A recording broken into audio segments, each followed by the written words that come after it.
Hi, we are continuing right along with our IP Essentials Unit 5. Unit 5. We're dealing with electricity and magnetism.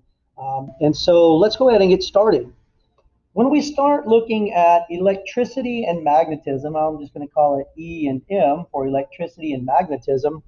We want to start at the atom. And so in the atom, you have protons and neutrons in the nucleus. So you have a nucleus, you have protons and neutrons.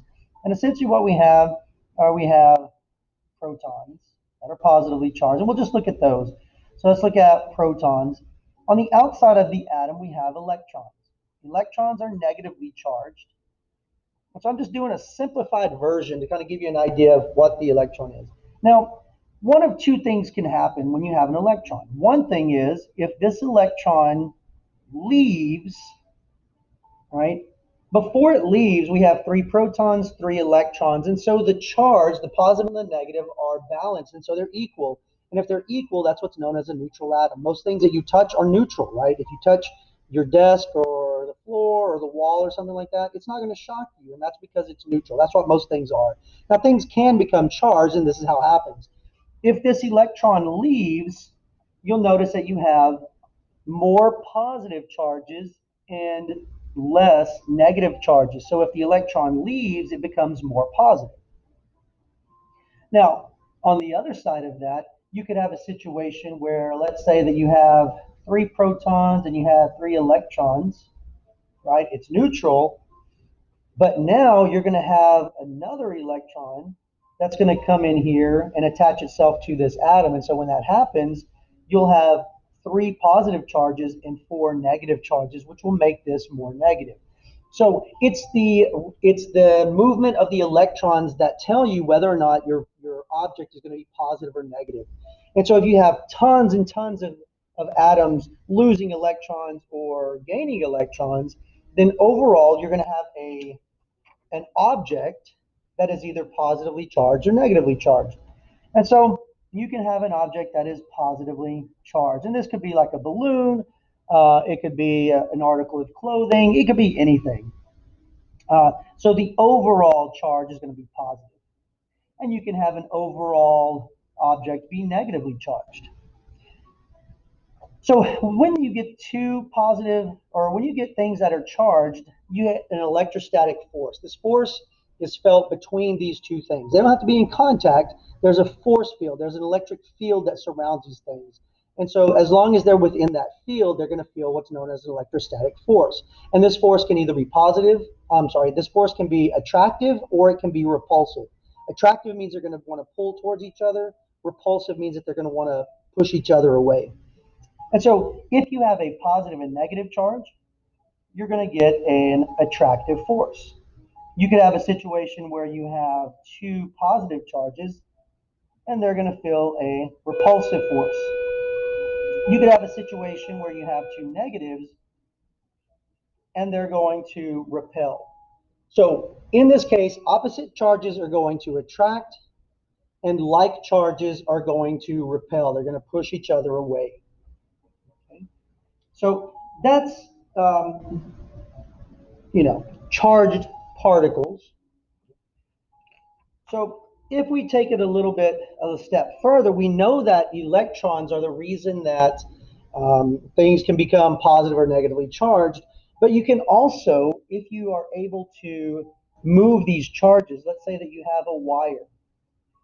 And from previous discussions, this wire is made out of metal because metals are a good conductor. Conductors are good at allowing heat and electricity to flow through them. So your conductor is going to be made out of some type of a metal. And so copper is usually what your wires are going to be made out of because it's cheap and it works very well with transferring electricity through it. And what is electricity? Electricity are just electrons flowing through a wire.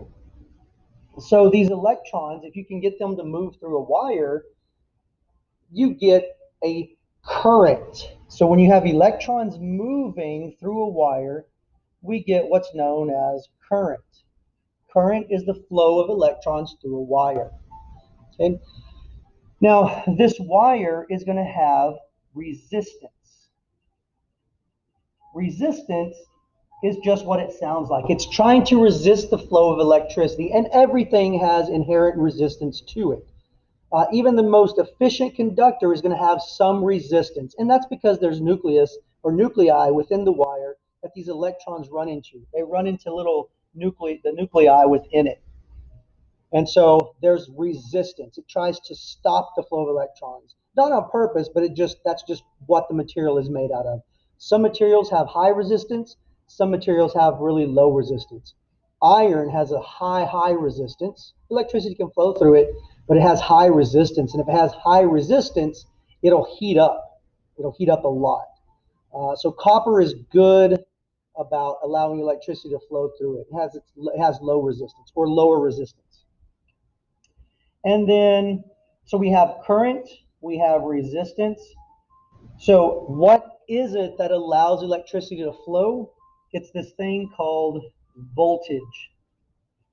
And think of voltage as a push.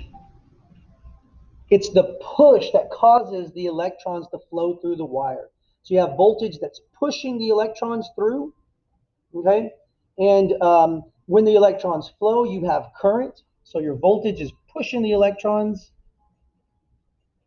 When the electrons flow, that's the current, and then you have resistance that's kind of impeding the flow of those electrons due to the nature of the material itself. So whenever you look at all of these things together, we can put together a Ohm's law. We have this thing called Ohm's law, and we can put together a relationship between voltage, current, and resistance.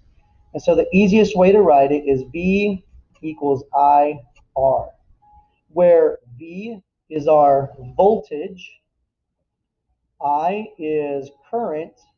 We can't use a C for current because C is already used for the speed of light. So that would confuse us, so we're going to use I for current, and then R is your resistance. This is the relationship between all three of those things. It's called Ohm's law. If we knew the voltage, we could plug in a number for voltage, we could plug in a number for current, or we could plug in a number for resistance. Right? We could actually calculate some of these items here. So that's Ohm's law, figuring out the relationship between all of these things here. Okay? So the other thing that I wanted to talk about quickly is magnetism. And magnetism is kind of similar to electricity. So within metals, within objects, you have these, if we were to take a close look, you have these things that are kind of like just little sections. And in those little sections, you have these things called domains. Called a domain. Now, within domains, you have electrons and they spin. And if they, depending on how they spin, the direction of the spin, we could use an arrow. Let's say spinning up. It doesn't matter really what the spin, what direction it is, or what that even means. But you have spins, and so they're going to be spinning in various directions.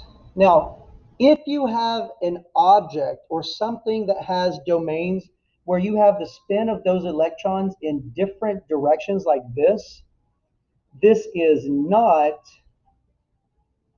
magnetic.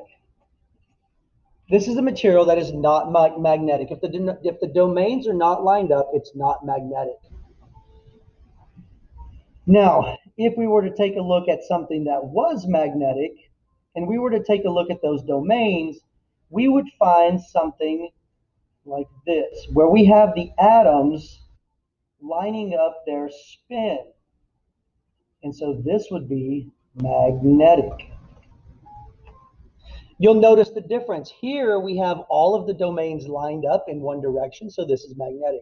If they're all in different directions, it's not magnetic. And it turns out that the materials that can be magnetized are going to be iron, nickel, and cobalt, or some combination thereof. Iron, cobalt, and nickel, those are all elements. And those can be magnetic. Okay? Now, when you have something that looks like this, if we were to look at a bar magnet is going to have a north pole and it's going to have a south pole. And really what it is all of these arrows, again, if we were to look at it, these arrows like this, right? This is just a small portion of it. So we have a north and a south. Okay? And what happens is if we were to break this magnet anywhere along that, notice you would get two magnets, each with a north and a south. Okay? That's just how magnets work. And similar to when we were talking about opposites attract, if you have two bar magnets, north and a south, and then you have another bar magnet, if they're opposites here, they're going to attract. Attract. And then if you have a north and a south, and then you put another north and a south together, they're going to repel. So here they attract, opposites attract. Here they're going to repel each other. And then the same thing would be, you would feel a repulsive force if you had two south poles next to each other. That's just the way that magnets work there. And so that's the basic idea of magnetism and static electricity and electricity. Hopefully you know enough of this, go through, do your activity, and you should have enough to be able to do your assessment to be able to recover your credit. So good luck, and we'll see you in the next video dealing with energy sources. All right, thank you.